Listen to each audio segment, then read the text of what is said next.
Update muna tayo sa Bagyong Ompong. Narito ang balita hatid sa inyo ng brigada. Iba't ibang anyo ng pinsala ang naranasan sa iba't ibang bahagi ng Visayas dahil sa pananalasa ng Bagyong Upong na sinabayan pa ng habagat.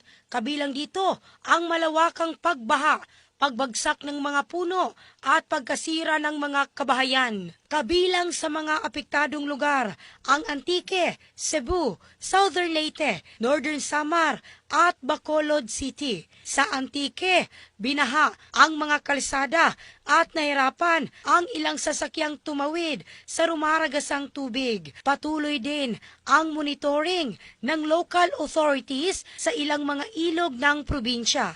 Sa Cebu, bumagsak ang mga puno sa Tabugon, habang sa Lanao, Camotes Island ay malakas ang agos ng baha na umabot sa mga tindahan. Sa Southern Leyte, partikular sa Manhilo, binaha ang paligid ng Manhilo Elementary School at agad sinuri ng Engineering Department kinabukasan. Sa Northern Samar, lalo na sa Lope de Vega, naharangan ng mga nabuwal na puno at kawayan ang ilang kalsada. Sa Bacolod City, umabot hanggang dibdib ang baha at nagsagawa ang Bureau of Fire Protection ng rescue operations para sa mga natrap na residente. Patuloy ang clearing at relief operations ng mga lokal na pamahalaan at disaster response teams.